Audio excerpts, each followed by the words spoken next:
Bueno, buenas tardes.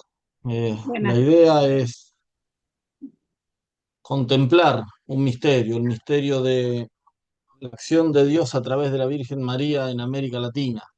¿Eh? Vamos a decir algunas cosas sobre este significado que tiene la presencia de la Virgen en el corazón del pueblo latinoamericano. Ahí pongo un PowerPoint para ir viendo. Ahí está. Eh, la idea es hacer dos bloques, si les parece. Si alguien me avisa hacer un bloque hasta las y 40, 45, y después hacemos un segundo bloque, ¿eh? Y hago la presentación en dos partes. Primero presento una parte, dialogamos, y después presento la segunda parte, ¿eh? Bueno, entonces, la idea es pensar juntos cómo es esta presencia de la Virgen en América Latina, esta presencia y esta acción. Por eso le puse las grandes líneas de la Mariología vivida del cristianismo latinoamericano, ¿eh? Eh, Tres partes presentaría, ¿no? Antes del recreo, las dos primeras y después del recreo, la tercera. ¿Eh? Primero, cómo empezó todo, al pie de la cruz. Ahí Jesús nos la dejó como madre. ¿Eh? Después, la segunda parte, bueno, la historia de María en América Latina, cómo es, cómo se verifica esa presencia de María en América Latina. ¿Eh? Y en la tercera parte, que sería ya para después del corte, bueno, mirar un poco, contemplar cómo es, cómo lo vive la gente, esto de que la piedad popular nos enseña, qué nos puede enseñar de María la piedad popular. Contemplar un poco eso.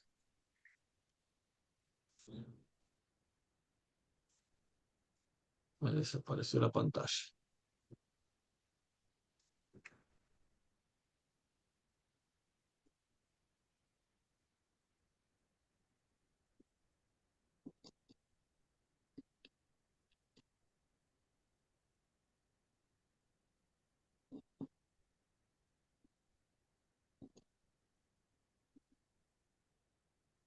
Estoy acá organizando la pantalla, ahí estamos de nuevo.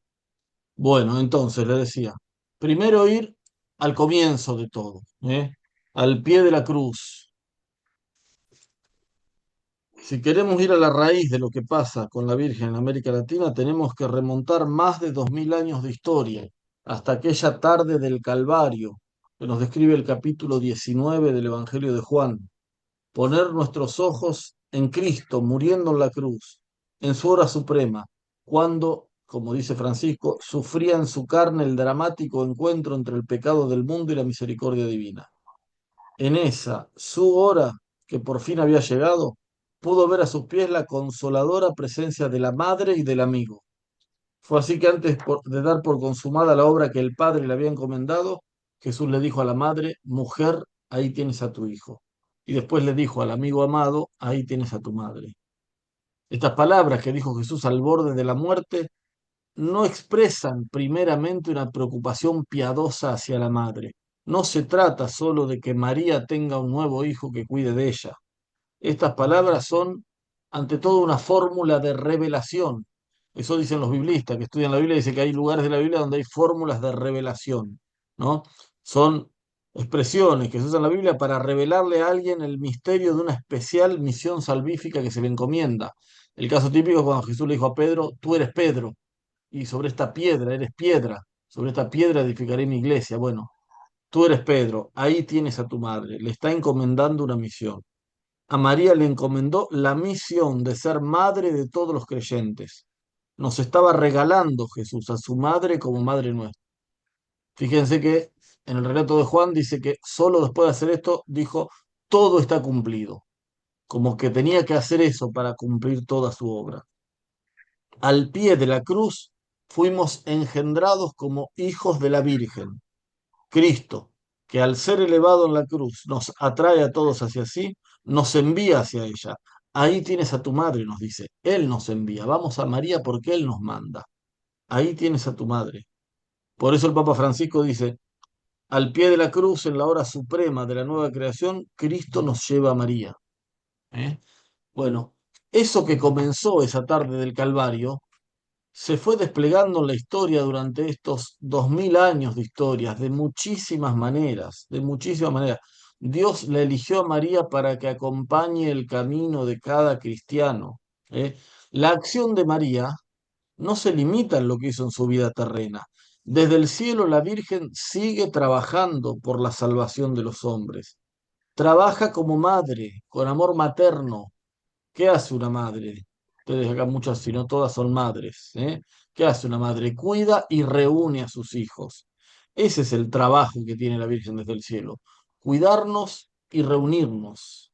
¿Eh? Bueno, eso es lo que fue haciendo en América Latina. En toda nuestra historia es muy notoria la acción de la Virgen que fue reuniendo a su alrededor a sus hijos.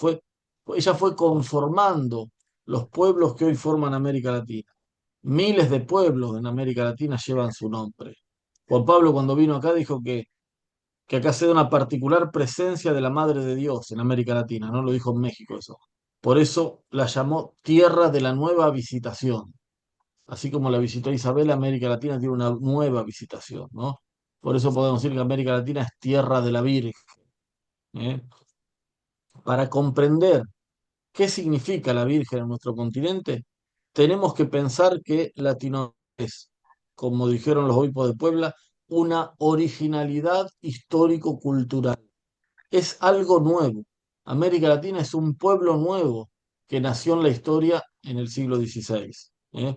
América Latina culturalmente no es Europa, no somos Europa, no somos Norteamérica, mucho menos somos Oriente, una originalidad histórico-cultural.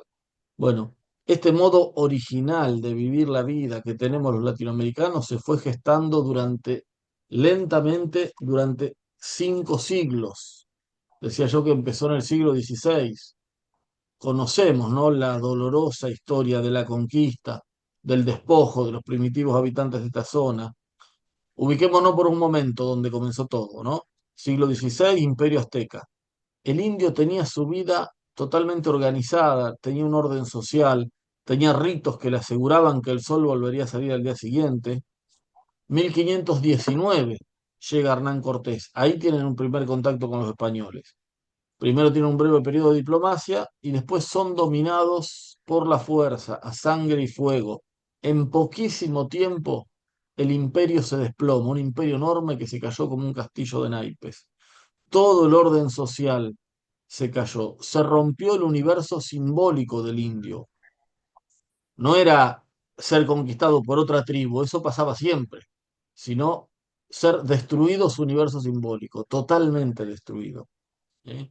Además, muchos mueren de viruela, no tenían los anticuerpos para la enfermedad esa que venía de Europa. Además, son obligados a trabajo forzado, son esclavizados bajo el pretexto de la encomienda. ¿Eh?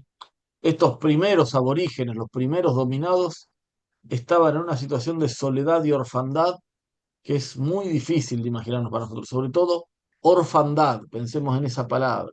Estaban muy huérfanos de todo. A esto se suma el mestizaje, ¿no? Muy pronto los españoles empezaron a tomar a las indias como concubinas o violarlas, o algunos hasta contraían matrimonio. ¿Eh? Además, en algunos casos, en ese primer periodo de diplomacia, la nobleza azteca les entregaba a sus hijas para hacer una alianza de sangre con esta nueva raza. Bueno, todo eso hizo que empiecen a aparecer niños con un nuevo rostro. Vos mirabas al nene ese, no era ni español ni indio, era mestizo mestizo. En Tenochtitlán, en los años inmediatamente posteriores a la conquista de Hernán Cortés, no era muy buena la suerte de estos niños mestizos. Ante la crisis de relación que había entre los indios y los españoles, las dos partes rechazaban el fruto de esa unión. Hay cartas de la época que cuentan la situación desesperada de esos niños. Un obispo le escribe al rey para ver que hay que hacer algo con estos chicos y le dice, andan por los mercados buscando de comer lo que dejan los puercos y los perros. Es cosa de gran piedad ver a estos huérfanos y pobres. Son tantos que es cosa de no poderse creer si no se ve. Otra vez esta idea de la orfandad, de los huérfanos. Si hoy en Buenos Aires nos duelen los chicos criados en la calle, nos parece una crueldad enorme, imagínense la crueldad que pudo haber sido ser un chico de la calle en la Tenochtitlán destruida y devastada del siglo XVI.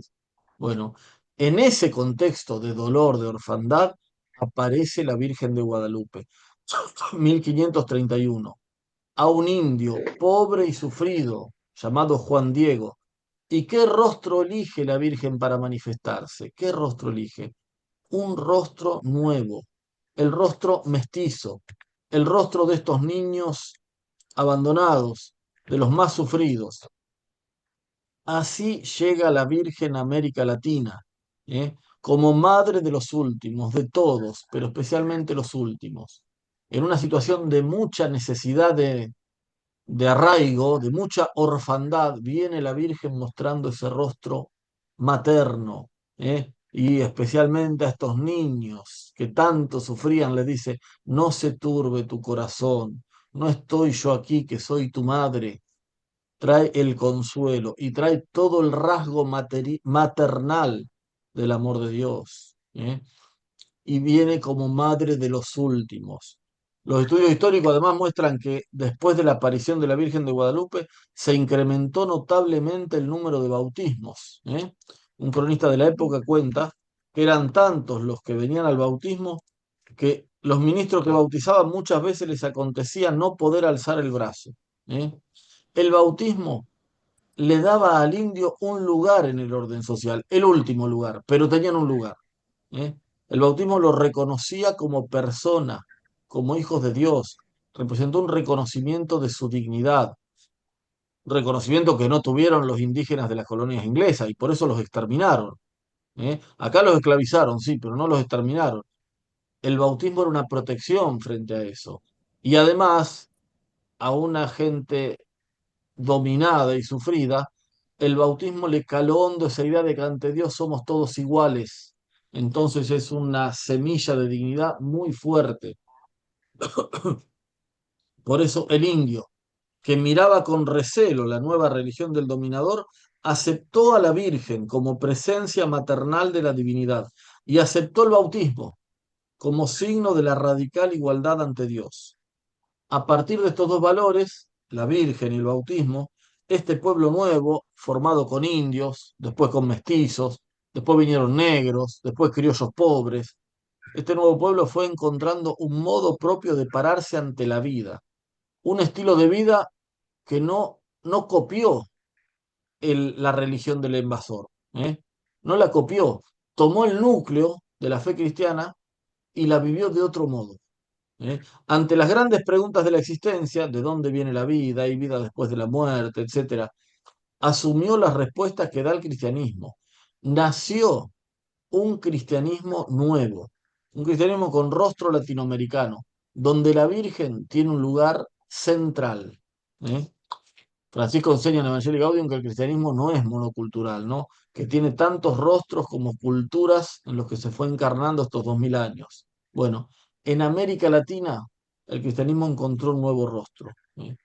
Desde entonces podrían contarse miles de historias en América Latina en que la Virgen manifestó su presencia maternal y ayudó a unir y a formar las nuevas poblaciones siempre con la misma dinámica interna de Guadalupe. Una manifestación sobrenatural, o tomada como tal, de la Virgen, vinculada a los españoles, que expresa una preferencia de María hacia los más pobres, que de algún modo atrae a los indios y los nuclea alrededor. ¿eh? Puede decirse que así nació América Latina. América Latina nació de la Virgen. Los sometidos de esta tierra, a los que la conquista les destruyó su identidad, encontraron una nueva identidad a través de la Virgen. ¿eh? Por eso la Virgen está en el ADN de América Latina, porque cuando nació la identidad latinoamericana, la Virgen tuvo un protagonismo único. A través de ella, estos indios sufridos, dominados, huérfanos, a través de ella pasaron a ser alguien, ¿no? Por eso es tan fuerte su presencia en la configuración cultural de todos los países del continente, ¿no? Más allá que en cada región después se exprese de modo distinto. El padre Tello decía, quien sabe mirar el corazón del pueblo siempre va a encontrar en él a la Virgen, siempre. Bueno, esto que se dio en toda América Latina, se dio especialmente también en nuestro país. Tenemos al menos tres advocaciones nosotros muy antiguas y autóctonas. ¿Qué quiere decir autóctonas? Manifestaciones que la Virgen se mostró en América Latina. Los españoles traían la Virgen del Carmen, traían, no me acuerdo alguna otra, pero traían otras vírgenes. La del Carmen, la más fuerte. ¿eh? La Virgen de la Merced traían los militares españoles, traían la Virgen del Pilar, traían advocaciones de manifestaciones de Europa. Y las querían imponer y de algún modo entraron en el pueblo. Pero ellos la trajeron. Pero además la Virgen se manifestó acá de modo nuevo, ¿eh? Y con este modo latinoamericano, siempre desde los pobres y reuniendo alrededor. Fíjense que en Argentina tenemos tres de ese estilo. La Virgen de Luján, 1630, la Virgen de Itatí, cerca del 1620, la Virgen del Valle, también cerca del 1620.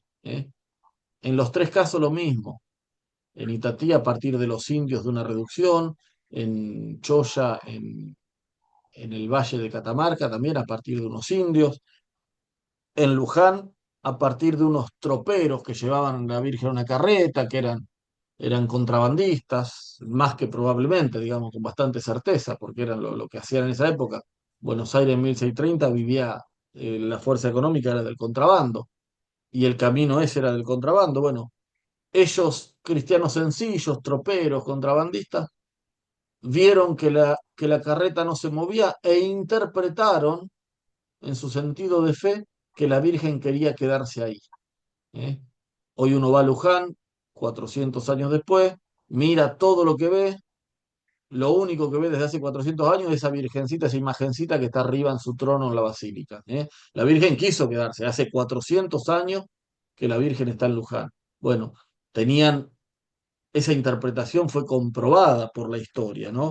Esos cristianos sencillos, humildes, que entendieron que la Virgen quería quedarse, bueno, la Virgen efectivamente quería quedarse, porque si no, nos hubiera quedado 4 siglos como está. ¿eh? Bueno, desde allí, entonces, en una humilde ermita criada por el esclavo Manuel, hay que nombrarlo también, Manuel que estaba en eso. Desde allí, ella reparte gracias a devotos que vienen de muchos lugares, en su mayoría gente pobre, que pasaba su vida en parajes muy desamparados.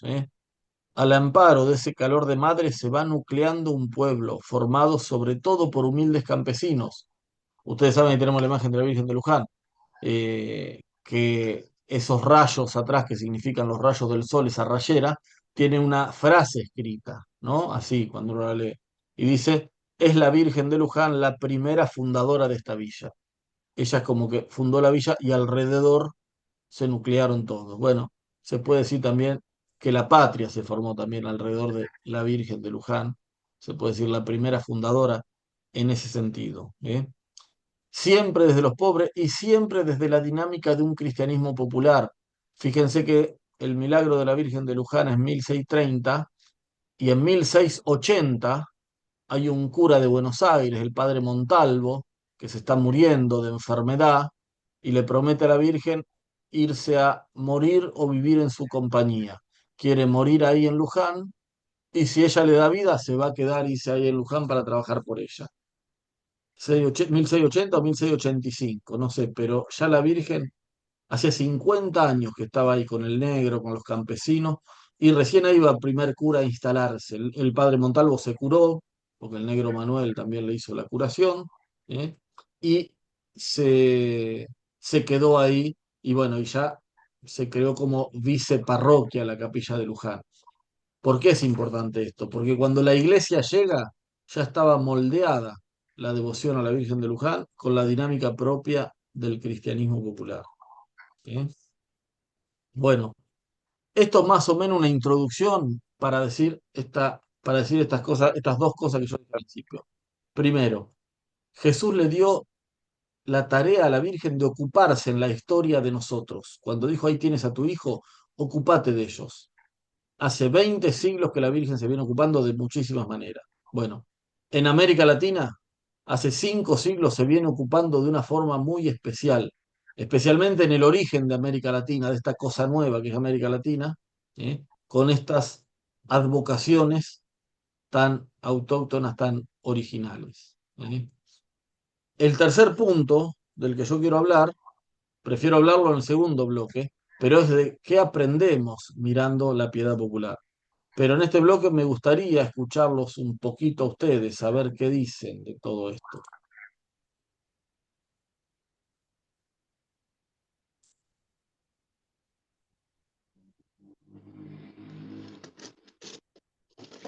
Eh, Aquí en Mendoza, las corrientes migratorias y colonizadoras, digamos así, llegaron con las advocaciones de Nuestra Señora del Rosario, de la Merced, del Carmen, que están muy afincadas y son muy veneradas en toda Mendoza y la zona Cuyo, ¿no? Y la Virgen de Luján eh, no se le ha dado no es que no se le dé importancia a la Virgen de Luján, ni que la ame como corresponde, porque se la ama, pero no tiene la difusión suficiente como la tiene en Buenos Aires, como la tiene en otros lugares de la República Argentina. Es apasionante. Acá en San Martín hay un sacerdote que se llama Medina, que estuvo muchos años en la Basílica de Luján y ahora está en Europa. Pero él nos contaba la historia de la Virgen de una forma muy apasionada y muy linda que hacía amar a la Virgen en el momento. Así como lo está haciendo usted ahora, padre.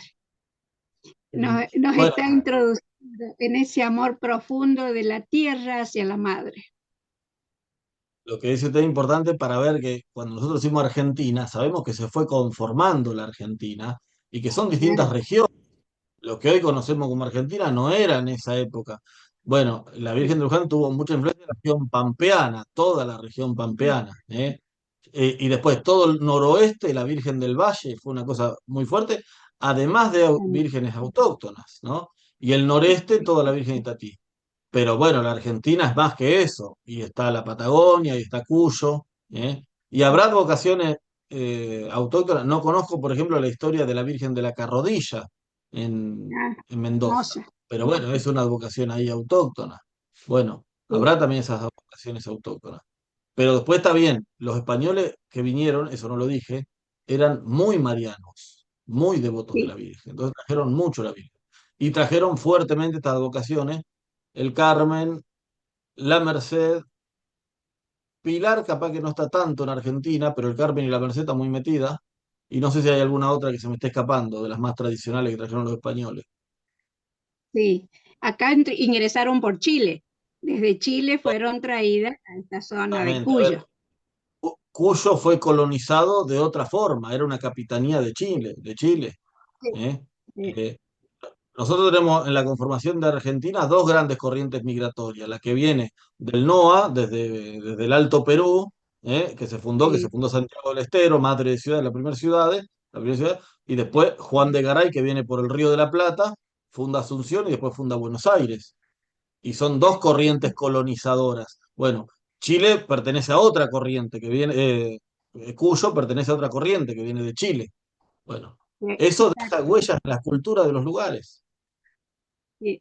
Y la Virgen de la Carrodilla tiene una historia muy linda porque es la protectora de los viñedos, es decir, del cultivo madre de nuestra provincia, un sacerdote también, y está muy arraigada dentro de la cultura nuestra, porque en todos lados hay viñas, entonces la Virgen de la Carrodilla es la que protege los viñedos. A ella se le pide cuando hay tormentas, cuando el tiempo hace estragos acá con el granizo ante todo, ¿no?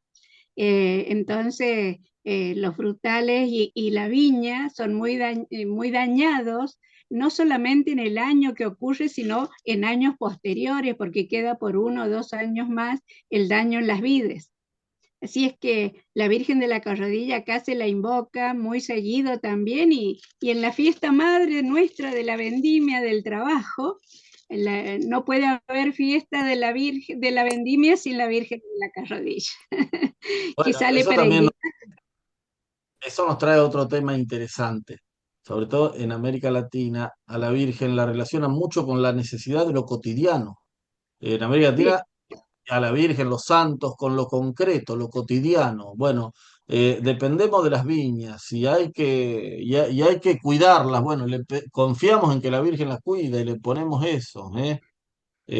Sabemos que el trabajo es fundamental para la vida. Bueno, entonces San Cayetano, un santo para que nos ayude en eso. Ponemos ante Dios la vida cotidiana, lo cotidiano, lo de todos los días, ¿eh? El pueblo de América Latina no separa lo religioso de lo temporal, no separa sagrado de profano. Bueno, ahora estamos en lo pagano y ahora estamos en lo religioso. No, es todo, todo junto, ¿eh? Y en las viñas está la Virgen, ¿eh? Y en el trabajo está San Cayetano. Está todo unido. Así, así es, padre. ¿Quién más? ¿Algún comentario? Hay una Virgen de la Carrodilla, patrona de los viñedos. Eso es una canción, no sé si es una cueca, una samba, no, no sé, pero es muy linda. Es de Hilario Cuadri, un gran folclorista mendocino, conocido en toda Ah, América. ajá. Sí. Bien, yo estaba pensando, trayendo a la Virgen a la vida de hoy, como decías recién, Quique, ¿no? Entonces pongo la orfandad de hoy y las madres de hoy, ¿no? ¿Cuánta orfandad hay? Y, y yo siempre le pido a la Virgen que ella cuide de esa orfandad, porque a veces está demasiado huérfana, ¿no? Y la vida de las madres, cuando pienso en las madres niñas, en las madres adolescentes, ¿no? Como que la maternidad está así tan confundida a veces, o la vida que se lleva de trabajo y demás, y lo veo por la vida de mis hijas y de mis nietos. Entonces, digo, ¿cuánto de la Virgen hay que hablar o aprender a ver, ¿no? Como decías aquí, que la religiosidad popular, la gente ama a la Virgen, y digo en Luján, solo con abrir la puerta, o allá en Lourdes, en el Chayao, o donde sea, es abrir la puerta para que la gente vaya, porque la gente tenemos en el corazón esto, ¿no? La madre que nos cuida y que nos reúne, no hay otra cuestión. La Virgen se ama acá, bueno, en América Latina y acá en Argentina, y mucho, ¿no? Y ella entonces lleva a Jesús y nos lleva y andamos ahí con los santos, porque como decías vos, que la vida es la vida, no hay fronteras, no hay divisiones. Me vivo cada día y mientras limpio la casa o hago una cosa u otra, rezo una Ave María y a la tarde me rezo el rosario, o porque la Virgen realmente enlaza en esa cosa del amor, ¿no? De vivir en el amor, que es propio de la madre, y en ella es lo superlativo, la madre. No, eso quería decir nomás. A mí me enamora, me entusiasma ver cómo, bueno, como vos decías, Esther, la peregrinación a Luján acá, que es multitudinaria, y una de mis hijas vive en Luján, así que voy bastante seguido. Y cada domingo ese lugar es sagrado. Y la gente va, y va, y va, y va. Y gasta su platita yendo y lleva sus sándwiches y su Coca-Cola y su mate y los críos, y va la familia y van a ver a la Virgen. Y bueno, pues es la madre. La mamá es la mamá. Así ¿No, es. Quique? Buenísimo. ¿Alguien más quiere decir algo antes de que hagamos el corte? Mechi, dale. Y el, Sí.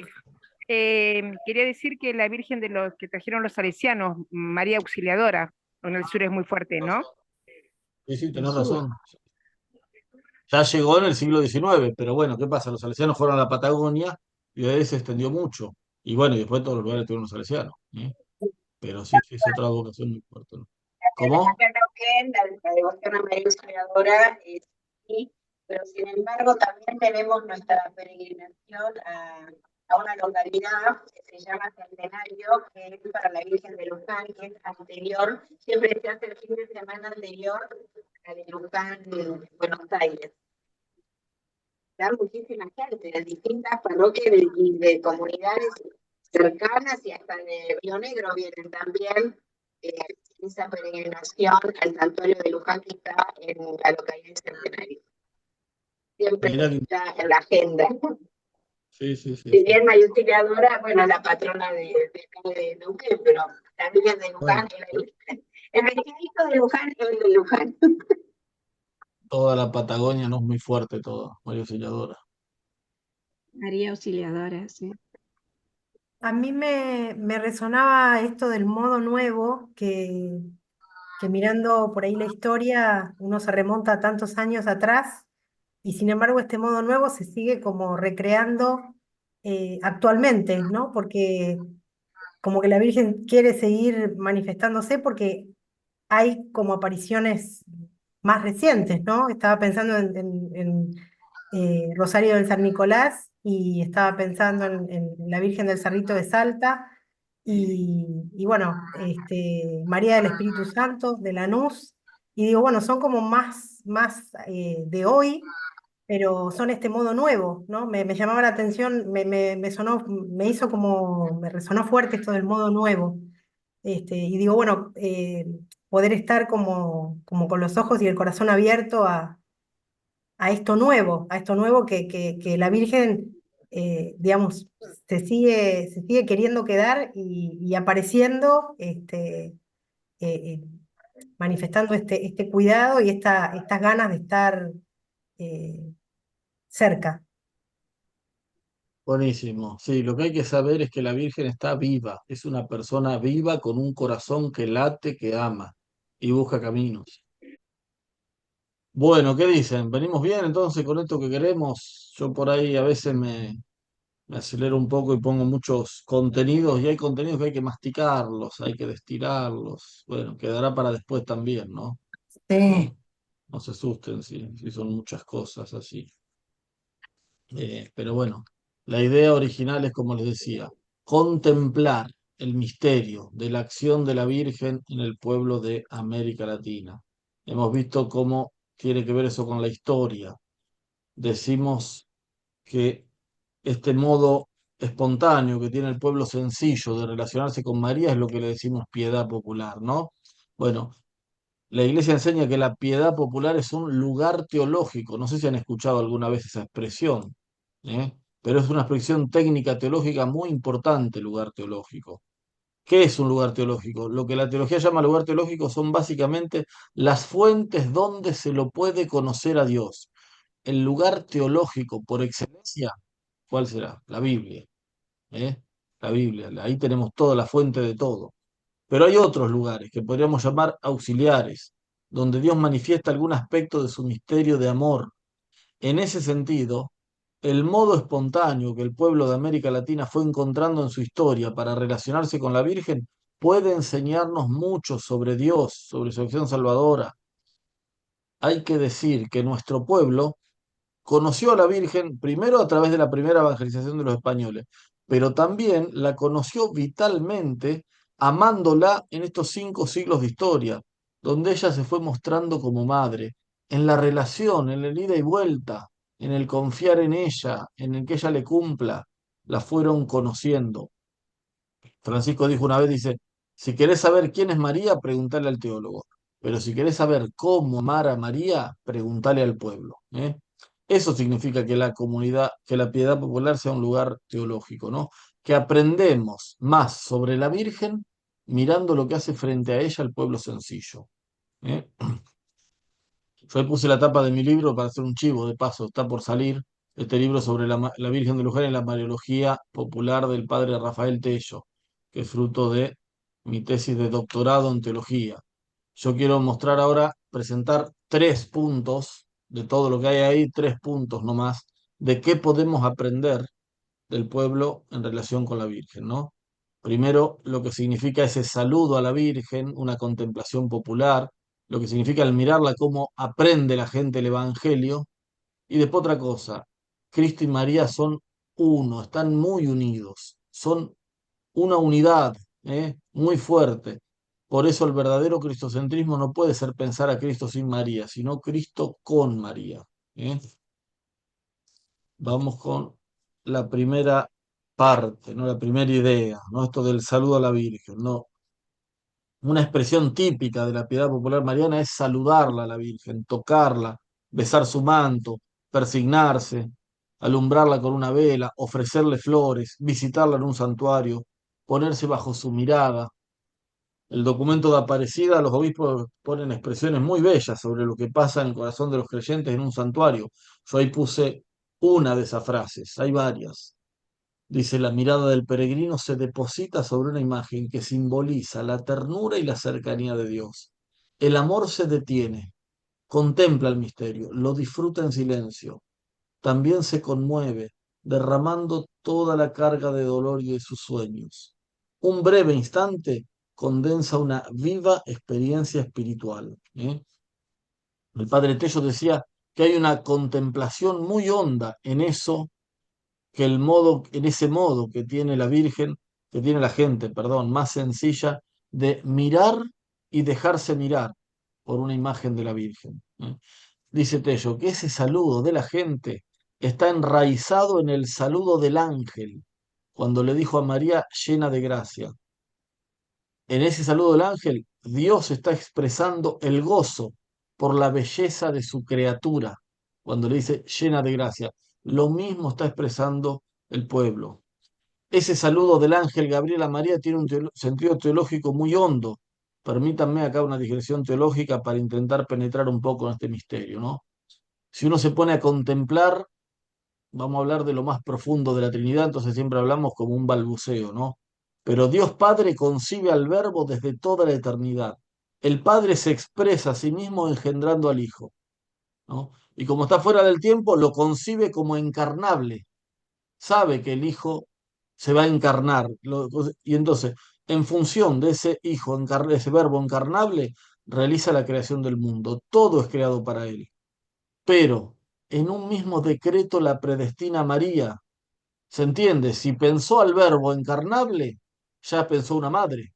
¿De dónde iba a salir el verbo? Bueno, cuando pensó el verbo, cuando pensó la encarnación del verbo, pensó a María. ¿eh? Por eso, desde toda la eternidad ella está unida al verbo. Ella es nada menos que aquella de la cual el verbo tomará carne. Se le dice Madre de Dios, que es un título enorme, no es Madre de Jesús, es Madre de Dios. Bueno, está desde lo más profundo de la Trinidad, unidad, es la primera criatura. En la mente de Dios es la primera criatura. Después, en la historia, Dios hizo el Big Bang, a través del Big Bang hizo las galaxias, a través hizo los planetas, después llegaron las personas, toda una gradualidad hubo en la historia. Pero en la mente de Dios, lo primero fue el Verbo, y al estar el Verbo encarnable, la primera criatura pura fue María. ¿eh? Por eso, decía San Bernardo que en ella plasma toda la belleza de la creación. Ella es la Inmaculada, la llena de gracia. Cada belleza que va a poner Dios en la creación la puso en María. ¿eh? Dice Tello, Dios crea enamorado de María, como el artista que crea enamorado de su obra de arte. Bueno, cuando el ángel la saluda, llena de gracia, está expresando eso, esa admiración, el gozo, el enamoramiento de Dios por su criatura más bella. Eso expresa el ángel. Bueno, el pueblo cuando saluda a la Virgen imita a Dios. Es solo mirar, admirar, contemplar, reconocer la belleza que Dios puso en María, como hace Dios con ella, llena de gracia. Por eso es un auténtico modo de contemplación. ¿eh? Al mirarla la alaban, le dan gracias, celebran la vida y también se dejan mirar por ella. Le presentan su cansancio, su dolor, sus luchas, sus esperanzas. Ante su mirada de madre el corazón descansa, encuentra consuelo, renueva las fuerzas. Aunque a veces la gente llegue al santuario, pase por delante de la Virgen y no vaya a misa, van a poner sus vidas delante de la Virgen. Esto es algo que no tenemos que desconocer, que pastoralmente se traduce en la necesidad de facilitar el encuentro entre el pueblo y la Virgen. Recién decía María lo importante que es llevar una imagen de la Virgen en actitud de esta misionera al mercado central, donde trabaja un montón de gente, facilitar el encuentro entre el pueblo y la Virgen, haciendo más accesibles las imágenes. Se pueden multiplicar las imágenes familiares, se pueden ensalzar las imágenes de los templos, las ermitas de las esquinas, siempre que sean representaciones bellas, que faciliten este modo de contemplación espontáneo y popular. Esto nos lleva a otro tema, que es el valor teológico que tienen las imágenes religiosas y su fuerza evangelizadora. Tanto es así que puede decirse que en el rostro de la Virgen la gente puede leer el Evangelio. ¿Eh? Esta expresión la usa Juan Pablo II y la usa Francisco. Juan Pablo II, yo pongo ahí una oración que él le hizo a la Virgen de Jasnagora, ¿eh? Y en una partecita de la oración pongo yo acá, cuando dice, ¿cuántas generaciones han pasado por allí mirando tu rostro maternal? Lo mismo podemos decir de Luján, de Itatí, del Valle. ¿Cuántas generaciones no miraron tu rostro maternal? Rostro lleno de ansia y amor. En la expresión de ese rostro materno hemos aprendido el Evangelio. ¿Eh? No solo se aprende en charlas como esta, en la que usamos la razón especulativa, también hay una ratio simbólica que nos enseña al contemplar una imagen.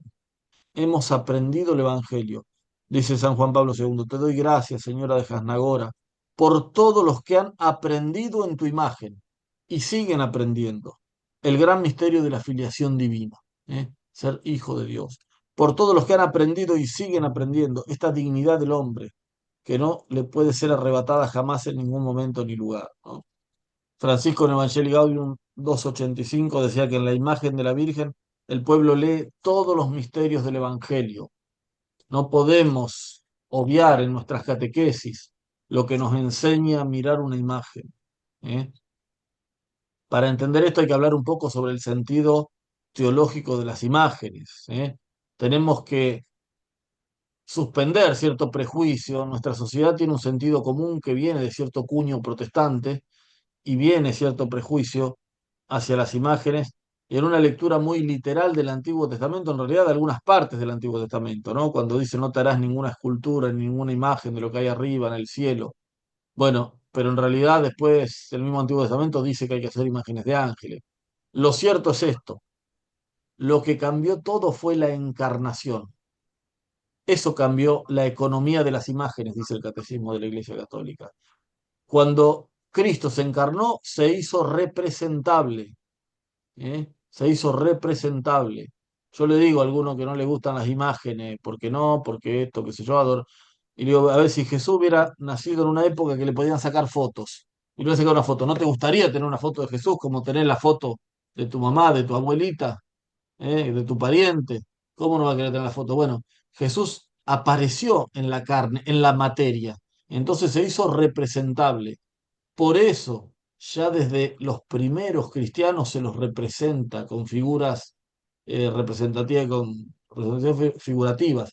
Ya en las catacumbas, en los primeros siglos, se encontraron pinturas de temas como el pez, la cruz, Jesucristo, la Virgen María.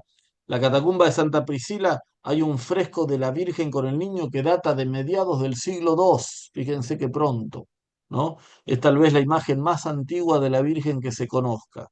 Catacumba de Santa Priscila.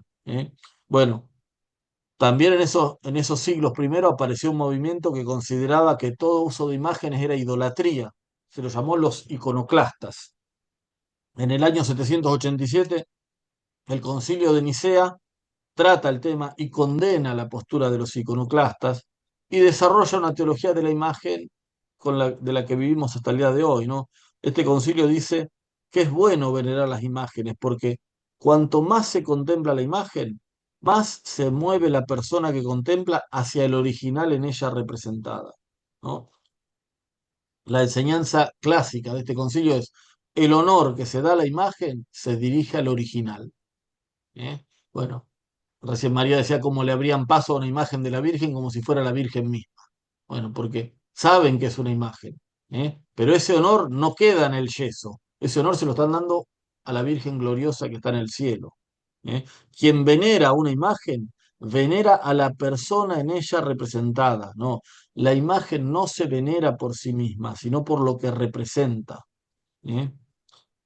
Así es como usa la imagen nuestro pueblo sencillo. Para el pueblo, la imagen religiosa es un sacramental. Hay que decir otra cosa, que no lo dije, no, que América Latina se evangelizó con imágenes, porque ustedes saben que el protestantismo es siglo XVI también. La respuesta al protestantismo, que vino de la mano del Concilio de Trento, también se enancó y fortaleció el movimiento artístico llamado el barroco. El barroco era una expresión artística que buscaba evangelizar a través del arte. Entonces, en el siglo XVI se evangelizaba mucho con imágenes. Se vinieron los misioneros acá a América Latina, ya con ese estilo, y llegaron a un pueblo que no conocían el idioma, que tenían mucha predisposición por lo simbólico. Bueno, las imágenes entraron como agua. ¿Eh? De hecho, por ejemplo, cuando quieren traducir las palabras castellanas al idioma indígena, para decir templo, a los indios le hacían decir casa de las imágenes. ¿Eh? Hasta el templo lo entendían los indios como la casa de las imágenes. Bueno, América Latina se evangelizó con imágenes. Y decía, la imagen siempre es un sacramental, ¿no? Un sacramental es una realidad sensible que remite a otra realidad que está en la esfera de lo sagrado. Por ejemplo, el agua bendita es un sacramental, ¿no? Es agua, pero no es cualquier agua. El agua bendecida tiene para el creyente una fuerza de purificación espiritual. Bueno, el pueblo más sencillo conoce las cosas de Dios sacramentalmente, capta lo divino en las cosas sensibles.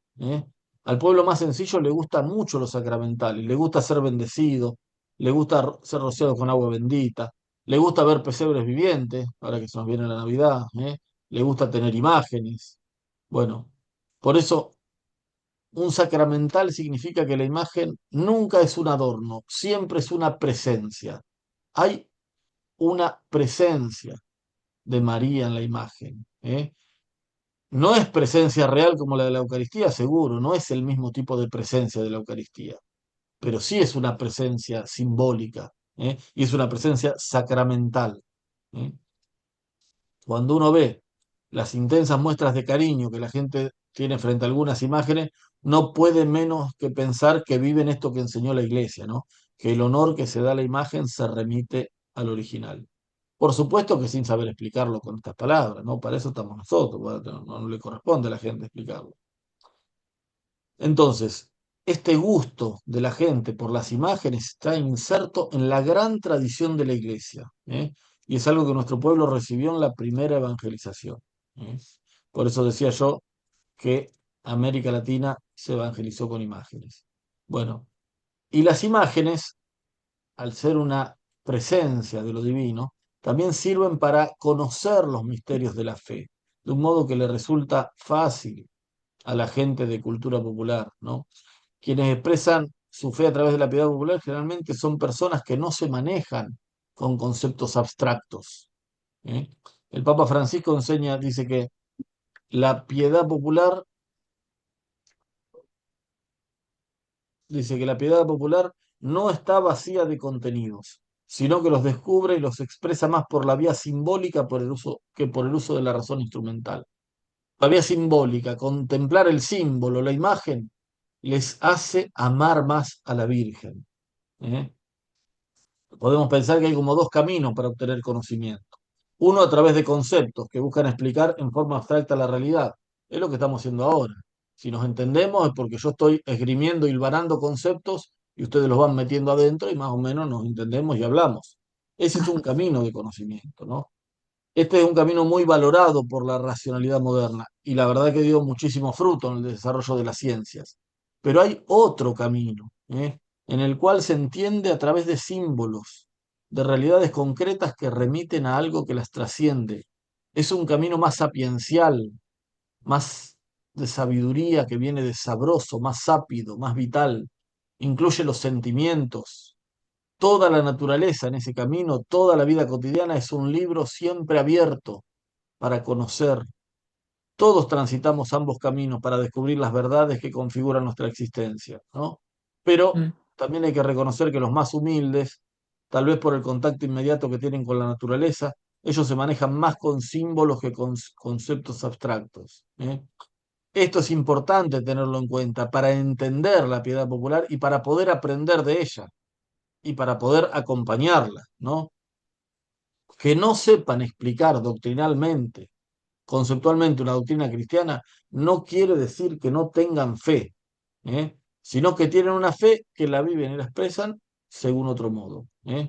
Las mismas verdades que están en la Sagrada Escritura y que la teología o la catequesis explican conceptualmente, pueden ser aprendidas a través de imágenes religiosas.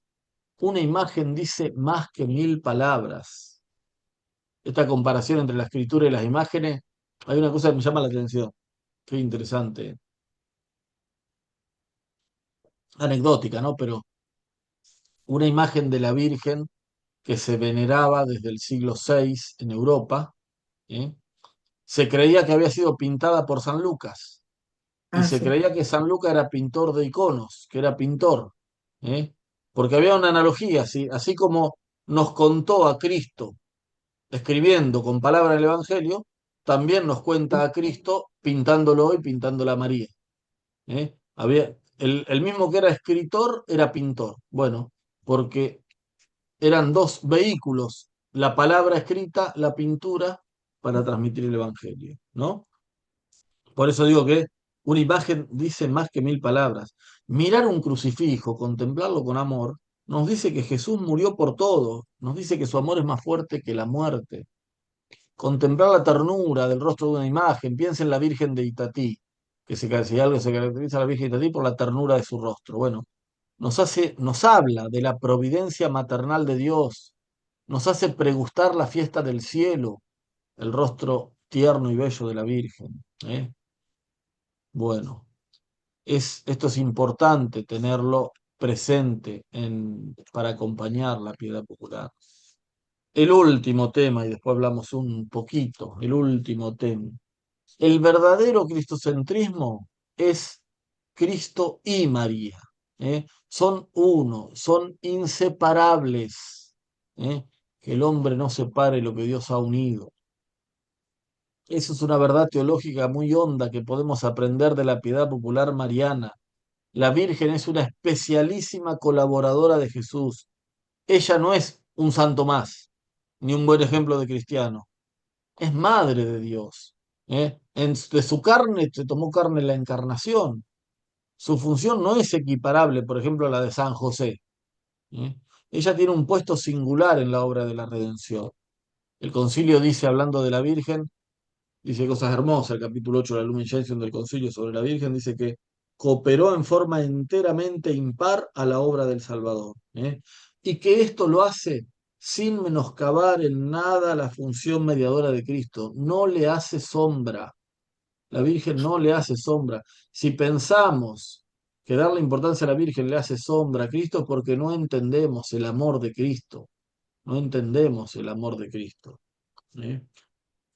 Hay que decir también que hay quienes cuando ven que el pueblo sencillo le muestra tanto cariño a la Virgen piensan que se trata de una fe deformada, que quiere más a María que a Dios mismo. Algunos han hablado de marianitis en América Latina. Bueno, Padre Tello meditó mucho sobre esta cuestión.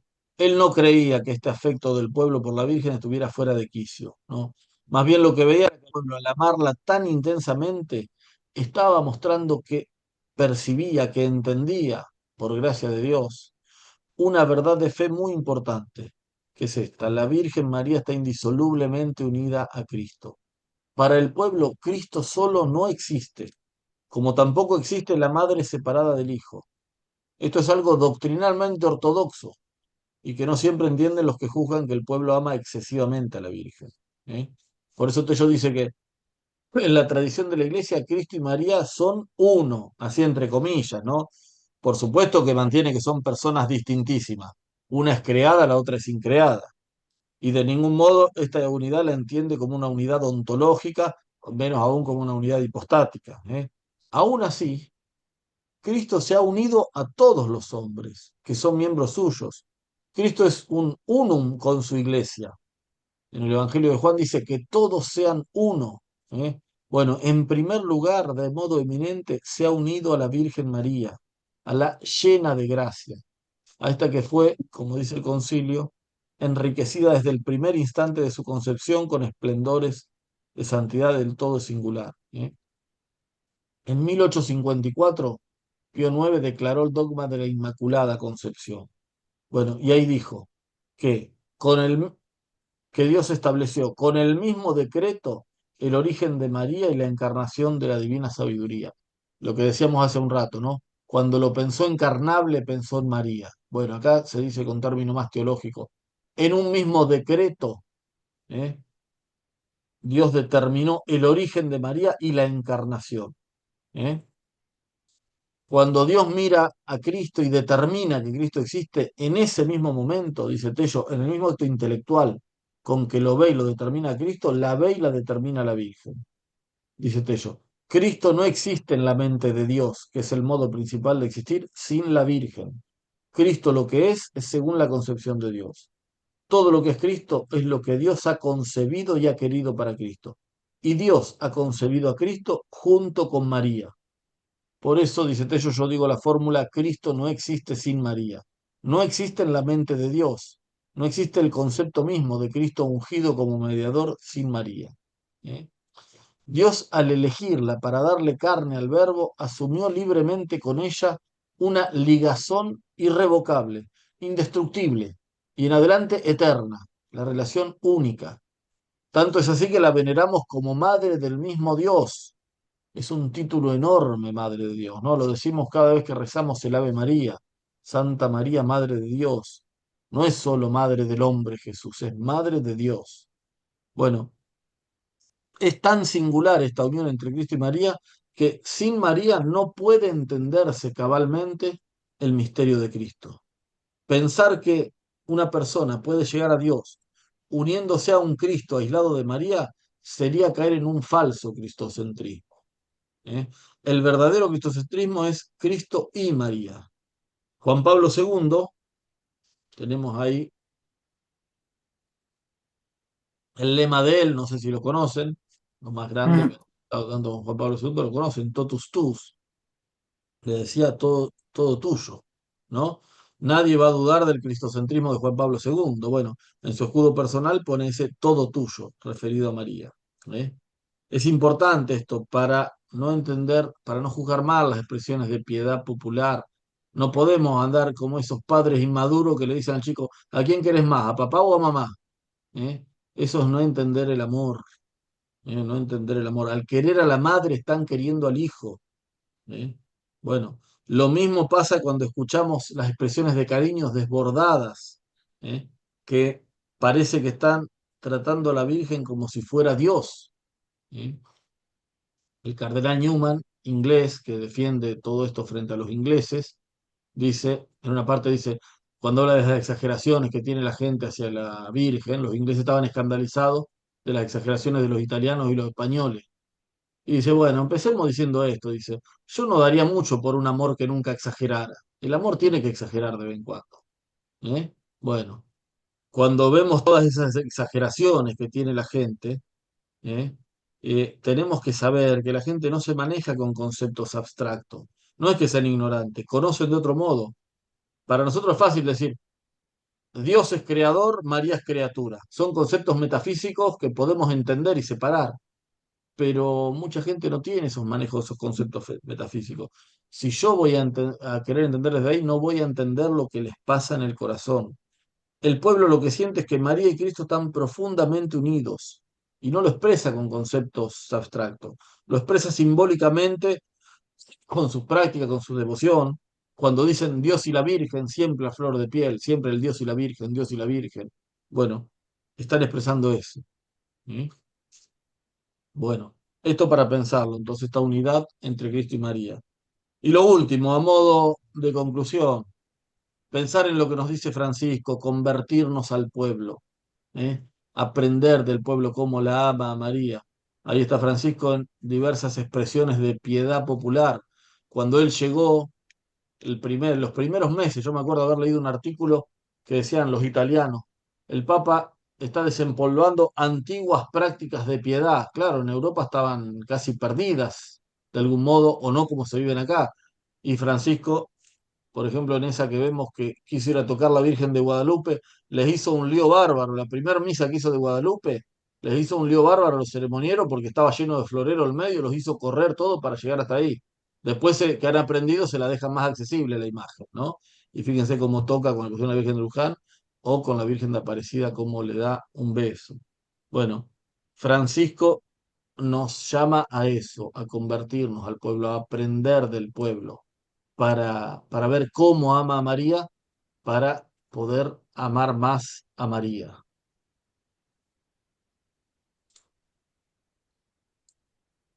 Bueno, hasta acá, si les parece, dialogamos un poco en estos minutos que nos quedan. ¿Les parece?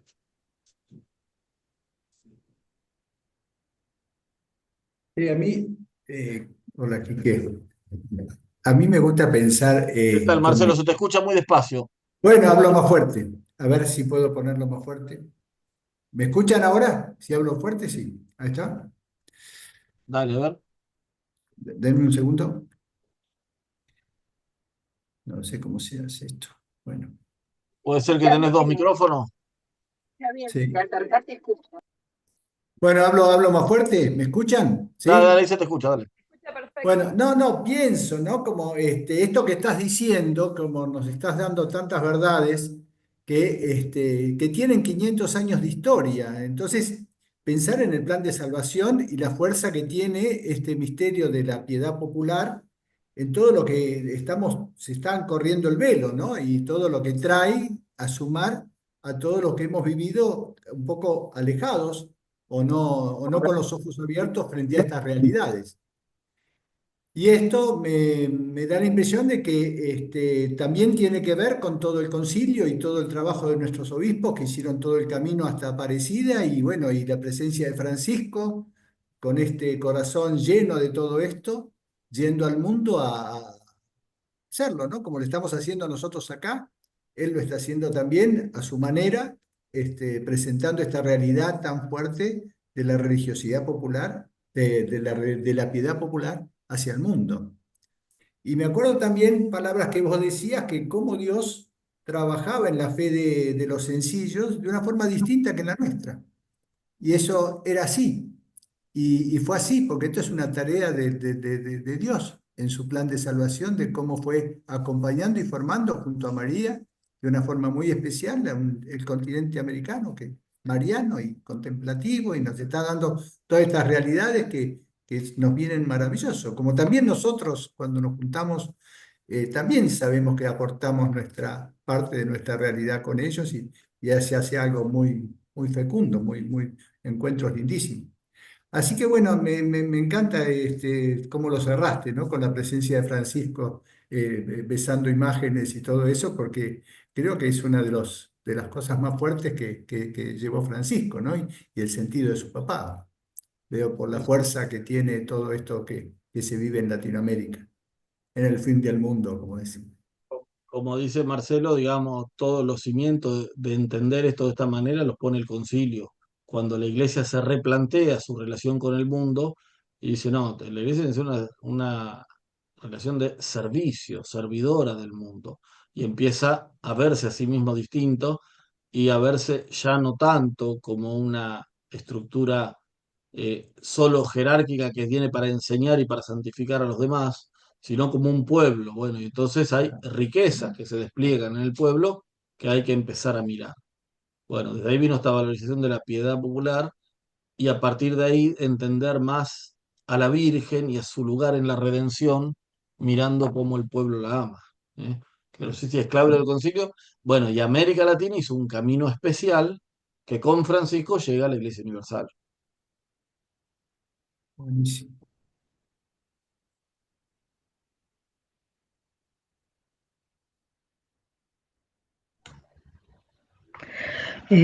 Estaba pensando que, va, como decías, si convertirse es como dar vuelta a la media y el corazón, si la iglesia no mira estas manifestaciones, se queda en la oficina, se queda en la sacristía. Entonces, solo mirando y uniendo el corazón grande de la iglesia al gran corazón del pueblo más sencillo de Dios que ama a veces sin saber leer y escribir, creo que es una ardua tarea, porque a veces yo siento que la iglesia está lejos de eso. Y entonces me apena. Todo esto que vos decís, Quique, que hace una traducción para la pastoral de santuarios, pero no porque sea difícil lo que decís, ¿no?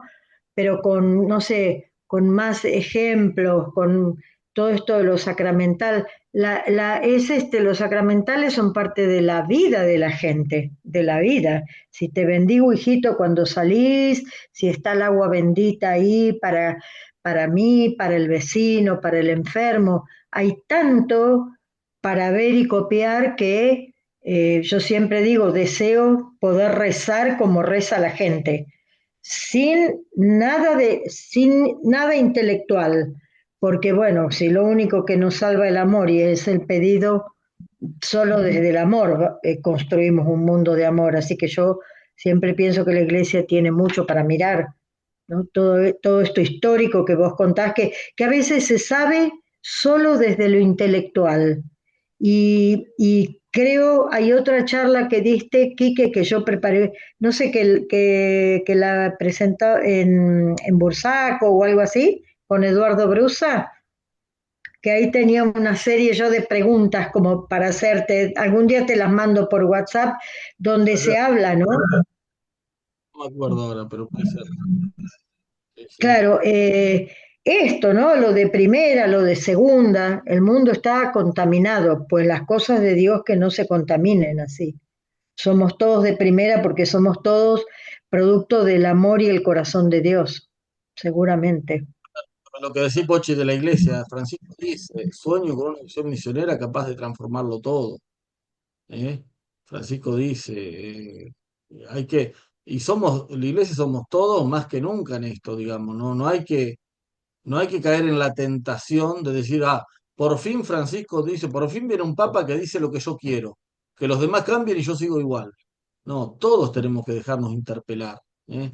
Todos tenemos que dejarnos interpelar y decir, bueno, a ver, estamos construyendo, ¿qué puedo hacer yo para construir esta iglesia más, ahora como le dicen, sinodal, más pueblo de Dios, más cercana?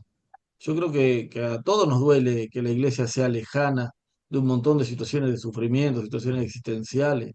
Bueno, pero también me tengo que preguntar, ¿qué puedo hacer yo para eso? ¿Cómo puedo yo convertirme y convertir a la iglesia en, en el hospital de campaña que necesita el mundo de hoy? Por usar expresiones de Francisco, ¿no? Bueno, Evangelii Gaudium es genial en eso. Buenísimo. ¿Quién más? ¿Alguien que no haya hablado? A ver.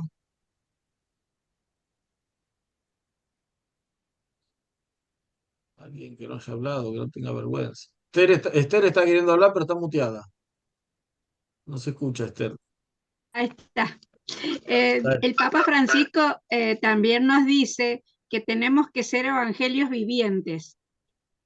Eso yo creo que es la base de que nos vean como se veían los primeros apóstoles, ¿no? ¿Por qué se quieren tanto? Decían. Están todos unidos, las nuevas comunidades. Llamaba la atención el hecho de estar todos unidos y cómo se querían. Y bueno, y creo que eso es lo que tenemos que hacer cada uno de nosotros, ser esos evangelios vivientes que llevemos a Dios, a Jesús, a la Virgen, a los apóstoles, a todos, en una vida de ejemplo, que es lo que tanto falta también ahora en todo lo que se refiere a la educación, ¿no? No tenemos ejemplos o modelos a seguir. Y nosotros los tenemos todos. Tenemos un Dios, a un Padre, un Hijo, un Espíritu Santo que nos moviliza, que nos lleva y que tenemos que demostrar que los llevamos. Cada uno de los bautizados, ¿no? Esa es nuestra misión. Yo lo entiendo de esa forma. Sí, sí, buenísimo. ¿Quién más? Comentarios, preguntas. Desacuerdo también, pueden estar en desacuerdo con algo. No nos vamos a enojar, dialogamos. No, hermosa charla, padre. Gracias, Esther. Decir algo, Quique, me encantó la charla como siempre. Y nosotros en Soledad Mariana, para el encuentro general, invitamos a Mónica Gómez. No sé si vos la conocés, que ella trabaja con títeres y este fin de semana fue a Chascomús, a 3 lugares, a 2 barrios, y por la tarde del domingo lo hizo frente a la catedral.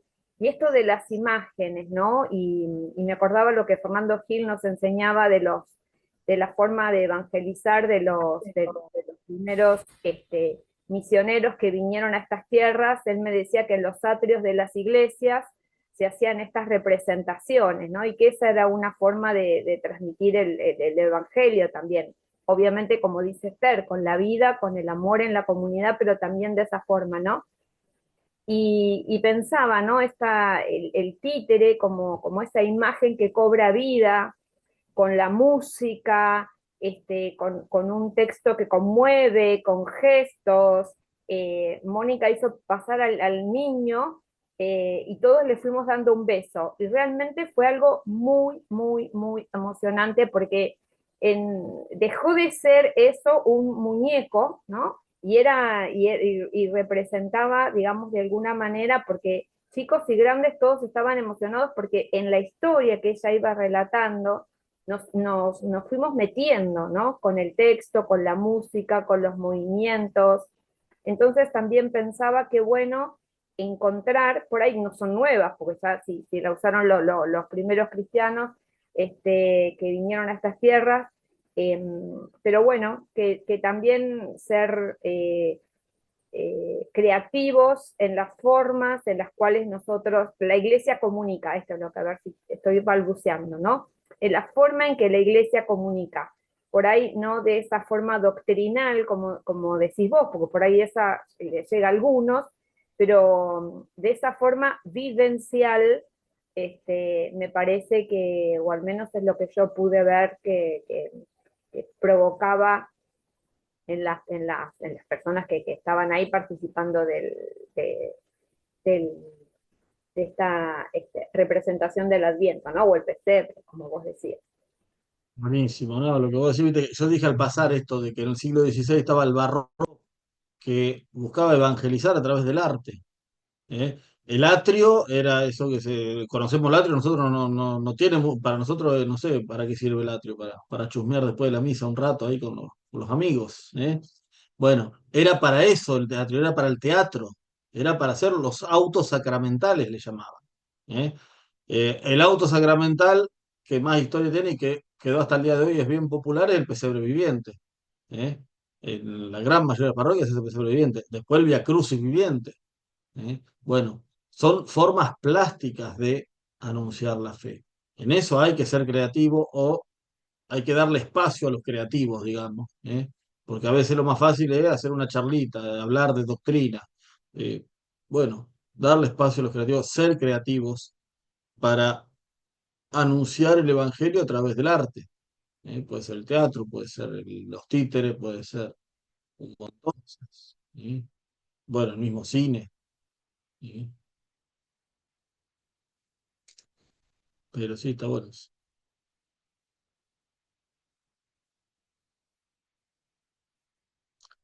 Estamos casi en horario, pero si alguien quiere decir algo más, yo no tengo especial apuro.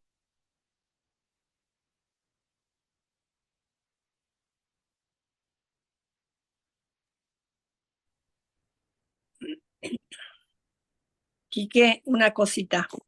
Sí, vea. Todo esto me hizo acordar, hace muchos años fuimos con Marcelo invitados a Miami a un encuentro de oración centrante con Thomas Keating, que era Mirá qué lindo.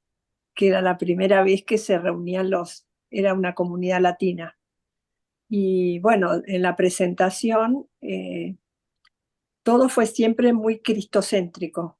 Y nosotros fuimos los únicos que nos presentamos como invitados de Soledad Mariana y la presentamos a María. Bueno, después hubieron distintas dinámicas y en un momento que había un espacio después de almorzar más tranquilo, que cada uno hacía lo que quería, nosotros invitamos a ver si alguno quería venir a rezar un rosario. Habíamos llevado un rosario guadalupano que había escrito Martín. Vinieron todos, todos, y todos de alguna manera contaban lo que había sido María en sus vidas, que la abuelita que se lo había presentado, que en su casa que parecía como que estaba perdida esa figura en la presentación, pero sin embargo bastó nombrarla y hacerla presente para que todos se unieran en ese amor a María que lo tenían desde siempre. O sea, qué lindo que es eso, ¿no? Volver a nombrarla, volver a donde sea, en comunidades o en lugares donde por ahí nos parece que no pasa nada, pero pasa mucho. Me hizo acordar todo esto, a esa presencia que siempre está. Vos fijate, también yo puedo decir la experiencia, cómo enriquece a las espiritualidades cristocéntricas, que toda espiritualidad es cristocéntrica, ¿no? Pero esta, por ejemplo, como de la oración centrante, así, cómo Sí. enriquece tener bien internalizado esta unidad entre Cristo y María. ¿Eh? Sí, Entonces está sí. María, incluso la acción del Espíritu Santo, que es la que nos transforma, también la hace a través de María, porque ella es la mujer llena del Espíritu Santo, como nadie. Mm, ¿Eh? Nos enriquece mucho profundizar una espiritualidad cristocéntrica, pero sabiendo que Cristo está siempre con María. claro, ¿Eh? buenísimo. A mí lo que me impactó mucho, que lo veo patente, ahora lo pusiste en palabras, es el saludo a la Virgen, como que está enraizado en la primera anunciación, ¿no? Eso, en la anunciación del ángel, y cómo está enraizado en el pueblo, y vos cuando las mirás y eso, el saludo, el tocarla, bueno, eso, digamos, no sé, más abstracto, teológico que dijiste, es como que lo puedo palpar en la realidad, ¿no? Al verlas, al ver. Me Sí, sí, encanta. la emoción de alegría cuando llega la Virgen, eso cuando, por ejemplo, hemos hecho misiones en el interior, lugares muy aislados, que nunca llega nadie, y que llegue una imagen de la Virgen así, es una emoción, una alegría, llantos, y vos Llanto. decís, llanto, digamos, la lágrima, ¿no? No el llanto desconsolado, sino la emoción. Bueno, Mm, están recibiendo a la misma madre, ¿eh? Bueno, es una verdadera contemplación. Hay un ida y vuelta, hay un diálogo que así como nosotros, por ejemplo, meditando en la lección divina, hemos fortalecido verdades que sostienen nuestra fe, ¿eh? También otras nosotros las hemos descubierto y fortalecido mirando una imagen de la Virgen. Y la gente de cultura popular, la gran mayoría, de esas verdades profundas. ¿Cuántas personas, digamos, mirando a la Virgen, se dan cuenta, cuántos hombres que están haciendo mal con su mujer, que están haciendo mal con su madre, que tienen que cambiar de vida, sin decirle nada? ¿Eh? Nadie le va con ningún discurso. Van, miran a la Virgen, se dan cuenta lo mal que están y les pido para cambiar. Eso es permanente en los santuarios. Mm, qué lindo. Gracias. Bueno, no sé si Bueno, alguien quiere decir algo más, ya estamos terminando. Perdón, yo quiero preguntar por el logo que es Soledad Mariana, porque no conozco, vi el logo y no sé qué es. Pochi es sapo de otro pozo. Pochi es de la Pastoral de Santuario, de ahí la conozco Sí, yo. pero ¿sabés qué? Aterricé. Sapo de otro pozo, pero usted ya va a Pero conocer Soledad. Tu primera experiencia, Soledad Mariana. bueno, María te va a introducir lo que es la ah, espiritualidad. sí, bueno, ya, sí, está bien. porque no Buenísimo. desconozco y estaba mirando el logo recién y dije, tengo que preguntar, no me voy a quedar con la duda. Es un movimiento de espiritualidad mariano contemplativo que hace 50 años comenzó, por eso ahora son 50 años, y hizo un monje trapense, el padre Bernardo Olivera, a sus 33 años tuvo esta, digamos, moción de crear un movimiento para laicos en el mundo, mariano contemplativo. Y bueno, nos formó con mucha doctrina de vida, etcétera, etcétera. Bueno, y acá seguimos todavía. Buenísimo. Buenísimo. Yo quiero agradecer la invitación. Yo también soy sapo de otro pozo. Soy de la Obra de María o Movimiento de los Focolares, conocido también. Muy bien, Y sí. María también es muy importante para nosotros, un modelo de cristiano. Y bueno, yo creo que siempre nos enriquecemos en nuestra iglesia, así que agradezco muchísimo la invitación. Gracias por su charla. Yo también agradezco la invitación, que siempre me tengan en cuenta, que siempre me llamen y bueno, ya me siento parte, digamos, de cercana a Soledad Mariana. Claro que sí. Les agradezco de corazón. Yo soy peruana, pero vivo en Italia y de Soledad Mariana también desde los inicios. Y aquí se vive mucho la experiencia de María de Medjugorje eh, y realmente ha evangelizado Europa y sobre todo ha vivificado Italia. Y otra muy fuerte se está dando ahora en la casa de Loreto, en Ancona, donde está el santuario, ¿no?, de Nazaret. Y, y ahí se está haciendo una pastoral familiar muy interesante.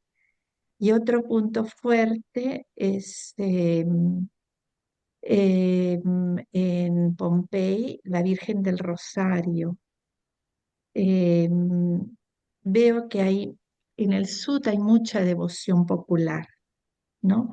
Pero a diferencia de lo que pude estar hace un mes en mi país, en Perú, el Señor de los Milagros, la procesión es impactante, es de una fe. Luego también he visto en Argentina, en Buenos Aires y en Lima, las iglesias bastante llenas y con mucha fe. Entonces, veo que es una gran riqueza la piedad popular en cuanto a la fe. Luego, naturalmente, ¿no? Va evangelizada en algo que, mm, que se pueda unir a los sacramentos, ¿no? Pero veo que es muy fuerte y muy lindo en Latinoamérica, muy, muy fuerte. Eso es lo que más me quedó en este mes. Y gracias. Entré un poquito más tarde porque me enteré, o sea, estaba afuera, estaba en otra reunión. Gracias. Bueno, no sé qué dicen, si alguien más quiere comentar algo.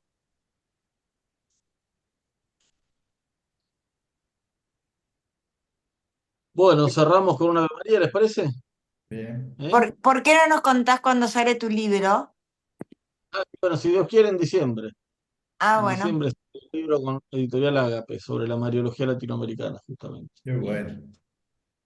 Bueno, en nombre del Padre, del Hijo, del Espíritu Santo. Amén. Te damos gracias, Dios Padre bueno, por este encuentro.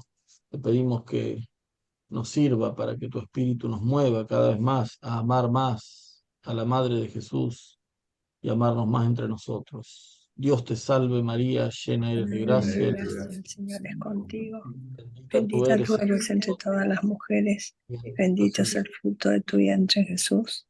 Santa Santa María, Madre de Dios, ruega por nosotros pecadores, ahora y en la hora de nuestra muerte. Amén.